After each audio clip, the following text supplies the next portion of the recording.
Shri Venkateswara gold తాకట్టులో ఉన్న మీ బంగారాన్ని విడిపించి కొనబడును.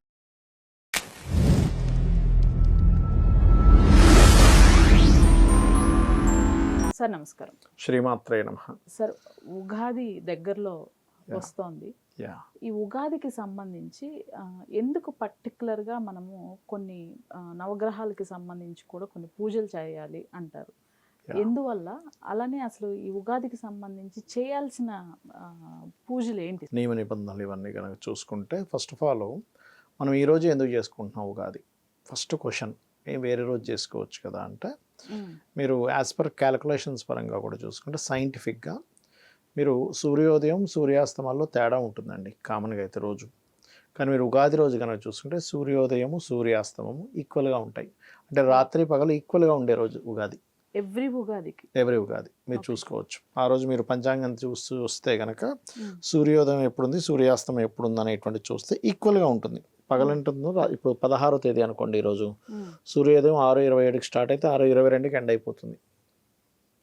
ఇక్కడ దీన్ని బట్టి ఏంటి, ఇక్కడ ఒక 4 తక్కువ ఉంది. కానీ మీరు అదే 19వ తేదీ చూడండి, 6:24కి స్టార్ట్ అయితే 6:23కి ఎండ్ అయిపోతుంది. అంటే కరెక్ట్గా 12 గంటలు, 12 గంటల పగలు 12 గంటలు రాత్రి ఉండేటువంటిది ఉగాది రోజే. రెండవది ఏంటంటే, ఇప్పుడు చైత్ర పాడ్యమి, చైత్రమాసంలో పాడ్యమి నాడు చేసుకుంటాం మనం. ఇక్కడ ఒక కన్ఫ్యూజన్ కూడా ఉంది అందరికీ, 19 చేసుకోవాలి 20 చేసుకోవాలి. ఎందుకంటే 2 రోజులు మనకు పాడ్యమి కనబడదు, వెళ్ళిపోద్ది. అమావాస్య తర్వాత ఉండేది 2 రోజులు, పగలు ఉండదు. కొన్నిసార్లు 2 రోజులు కనిపిస్తుంది. అప్పుడు శాస్త్రాల్లో మనకి ఈ ధర్మసింధు నిర్ణయ సింధు గ్రంథాల్లో చెప్పింది ఏంటంటే, ఒకళ్ళు 2 రోజులు ఉన్నా 2 రోజులు మీకు కనబడకపోయినా మొదటి రోజున తీసుకోమని చెప్పారు పాడ్యమి, అమావాస్య అయిపోయిన తర్వాత. సో మనం 19వ తేదీ చేసుకోవాలి. ఇక మరొక విషయం ఏంటంటే, ఉగాది ఎందుకు ఉగాది అంటున్నాము, ఎందుకు చేసుకుంటున్నాము అంటే, శ్వేతవరాహ కల్పం ఆరంభం ఈరోజు జరిగింది. బ్రహ్మ సృష్టి చేసిన రోజు ఈరోజు ఉగాది. అందుకని మనం చేసుకుంటున్నాం. ఇప్పుడు మనం పుట్టినప్పుడు మనం పుట్టినరోజు చేసుకుంటాం కదా, మన బర్త్డే పుట్టినరోజు ఎలా అయితే చేసుకుంటామో, ఉగాది అంటే మన ఈ యొక్క యుగం పుట్టినరోజు కాబట్టి యుగాది, యుగానికి ఆది రోజు అనమాట ఇది. అందుకే ఆ రోజు బ్రహ్మని విశ్వకర్మని పూజిస్తారు. ఈ విశ్వాన్ని మొత్తం సృష్టించాడని, బ్రహ్మ సృష్టికారకుడని ఆ రోజు ఉగాది రోజు చేస్తారు. ఓకే, అలాగే ఉగాది రోజు చేసుకోవాల్సిన పద్ధతులు ఏమిటి? ఉదయం నిద్ర లేచిన వెంటనే చక్కగా అభ్యంగ స్నానము, నలుగు పిండి, మనకి అభ్యంగ స్నానం అంటే నువ్వుల నూనె మొత్తం రాసుకొని ఈ యొక్క ఈ శనగపిండితోని స్నానం చేసుకుంటారు మొత్తం. ఆ పిండితో చేస్తే మళ్ళీ ఆ నూనె యొక్క ఇది పోతుంది. దీనివల్ల ఏమవుతుందంటే శ్వేత రంధ్రాలన్నీ కూడా ఓపెన్ అవుతాయి, మనకి హెల్త్కి మంచిది ఫస్ట్ ఆఫ్ ఆల్. అలాగే ఆ రోజు అందరూ ఉగాది పచ్చడి అంటారు కదా, పచ్చడి కాదు ఉగాది ప్రసాదం అనాలి దాన్ని. అందరూ పచ్చడి అనడం అలవాటు అయిపోయింది అందరికీ కూడా. ఫస్ట్ నుంచి నేను కూడా తెలియనంతసేపు అలాగే అనుకునేవాడిని, కానీ అది దంచేది ఏం కాదు కదా అది. అయితే అందులో వేసేటువంటి ప్రతి పదార్థానికి నవగ్రహాలకి సంబంధం ఉంటుంది. ఎలాగంటే, ఇప్పుడు అందులో చేదు పదార్థం ఉంది. చేదు పదార్థం అంటే ఏంటి? వేప పువ్వు వేస్తాం.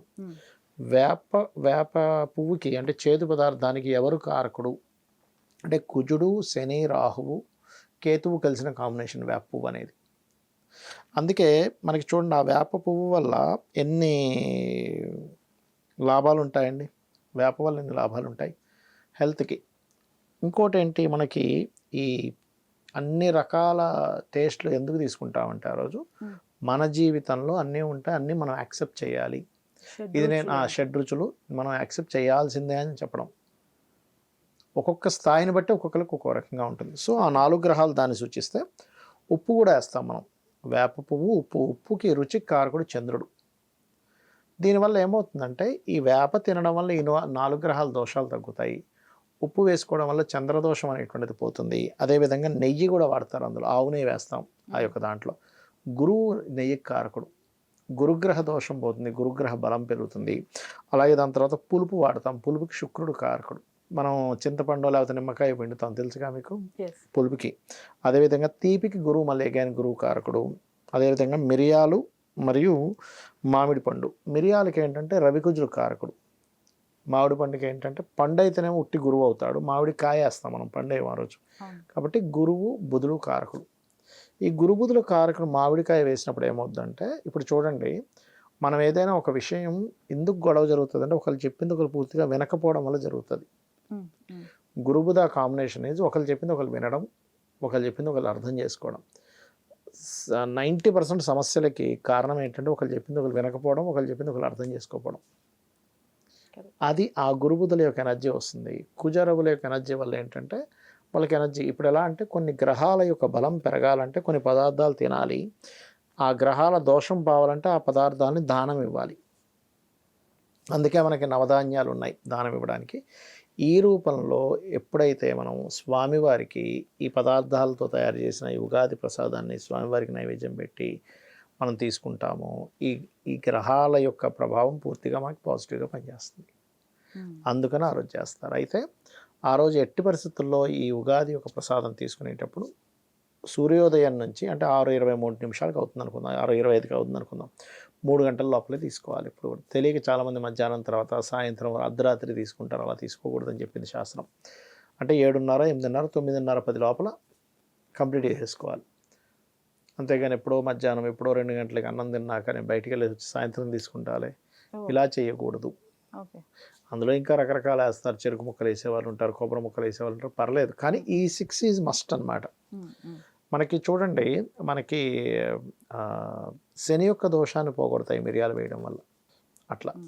ఇక ఆ రోజు ఖచ్చితంగా కొత్త వస్త్రాలు ధరించి, కొత్త వస్త్రాలు లేకపోతే ఉన్నవే ఉతికి వేసుకుంటారు పేదవాళ్ళు అయితే, ఆభరణాలు ధరించి ఫస్ట్ విశ్వకర్మని బ్రహ్మని పూజ చేసుకొని తర్వాత లలిత కానీ విష్ణు సహస్రనామాలు కానీ ఇవి చేయాలి శాస్త్రం చెప్తుంది. అదేవిధంగా ఈ రోజు నుంచి అంటే ఉగాది నుంచి 4 నెలల పాటు మీరు నీటిని పశువులకి పక్షులకి నీటిని పెట్టాలి. అంటే మనం బాల్కనీలోని బిల్డింగ్ మీద కొన్ని వాటర్ పెడతాం చూసారా, దీని వలన పితృదేవత దోషం అనేటువంటిది పోతుంది, పితృదేవత అనుగ్రహం కలుగుతుంది. పితృదోషాలు ఉంటే పోతాయి, పితృదేవత అనుగ్రహం కలుగుతుంది. ఇంకా అయితే మనం నీరు దానం కూడా ఇవ్వచ్చు కుండలో పెట్టి. లేకపోతే చలివేంద్రాలు ఏర్పాటు చేస్తుంటారు, చలివేంద్రాలకి ఏర్పాటు చేసిన వాటికి మనం ఏదైనా పండు కూడా ఇవ్వచ్చు. తద్వారా పితృదోషాలు పోతాయని శాస్త్రాల్లో ఉంది. ఇవి ఖచ్చితంగా పాటించాలి. అలాగే ఒక ధ్వజం పెట్టమని చెప్పింది శాస్త్రంలో ఉంది. అంటే ఒక కాషాయ వస్త్రంతో ధ్వజాన్ని ఇంటి మీద ఓంకారంగానే శ్రీకారంగానే ఉండి ధ్వజాన్ని పెట్టాలట. ఇదంతా కూడా జెండా, ధ్వజం అంటే జెండానే. ఇవి శాస్త్రంలో చెప్పినటువంటి విషయాలు. పంచాంగ శ్రవణం చేయాలి అంటారు. ఎందుకు అంటే పంచాంగ శ్రవణం కానీ, నక్షత్రాల యొక్క శ్రవణం కానీ, తిదివార నక్షత్రాలకు సంబంధించిన శ్రవణాలు కానీ ఏంటంటే ఆ సంవత్సరం అంతా మనకు శుభం కలగడానికి అవి తోడ్పడతాయి. అది ఇంకోటి ఏంటంటే ఇది కేవలం ఏదో మనం తీసుకుంటున్నాం అన్నట్టు కాకుండా ఆయుష్ని, ఆరోగ్యాన్ని ఇస్తుంది ఈరోజు తీసుకునేటువంటి ఈ యొక్క ఉగాది పచ్చడి వల్ల అని చెప్పి శాస్త్రాల్లో చెప్పబడింది. Thank you. శ్రీమాత్రే నమః.